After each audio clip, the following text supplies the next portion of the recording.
première signature Europe 1 du mardi. Bonjour Eugénie Bastier. Bonjour à tous. Eugénie, vous nous parlez ce matin de cette proposition de création d'un haut commissariat à la diversité et aux diasporas. C'est une idée d'Emmanuel Macron qui a été révélée ce week-end par le journal L'Opinion. Oui, j'ai d'abord cru à une blague ou bien un remake de Retour vers le futur qui nous aurait ramené dans les années 80 sous Mitterrand et l'instrumentalisation de l'antiracisme à des fins politiciennes.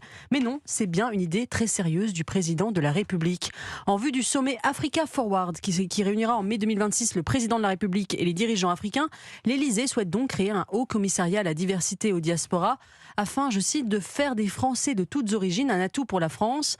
Pour faire partie de ce haut comité, plusieurs noms ont été cités. Liliane Thuram, Najat Vallaud-Belkacem, Christiane Taubira, Papen Diad. Ces gens-là n'ayant en commun a priori que leurs origines supposément étrangères ou leur couleur de peau, on ne sait pas. L'idée n'est pas vraiment nouvelle, à vrai dire. C'est de dire que l'immigration constitue une chance pour la France. Ainsi, explique l'Élysée à l'Opinion, la France possède, je cite, la première diaspora subsaharienne en Europe, la première diaspora de l'océan Indien, la première diaspora maghrébine, la première diaspora musulmane, la première diaspora du sud-est asiatique. Alors, loin de trahir le résultat d'une absence totale de contrôle de l'immigration, ces chiffres montreraient un immense gisement de richesses inexploitées. On est vraiment là, vous savez, dans la pince immigrationniste. D'un côté, on nous dit qu'il n'y a pas plus d'immigrés qu'avant, qu'il existe un fantasme de l'invasion ou de ce qu'on appellerait le grand remplacement.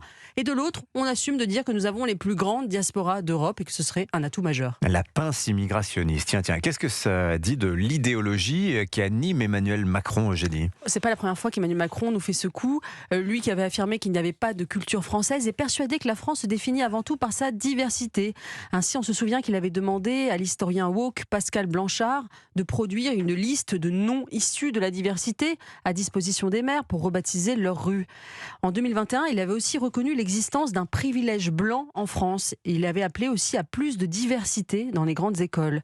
Alors là, si on a bien compris, il faudrait organiser une sorte de grand débat où 200 Français plancheraient sur les enjeux de la diversité, du vivre ensemble et de la place des diasporas.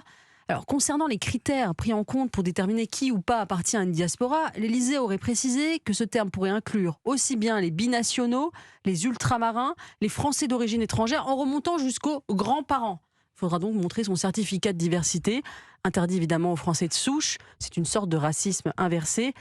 Vous savez, dans Voyage au centre du malaise français, le sociologue Paul Yonnet, dès les années 90, avait bien saisi la contradiction majeure de cette forme d'antiracisme militant.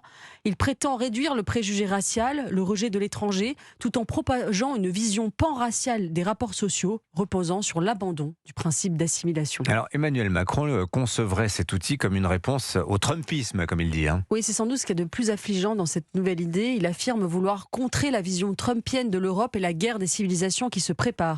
Mais c'est précisément le wokisme et l'exaltation identitaire de la diversité qui ont permis l'élection de Donald Trump.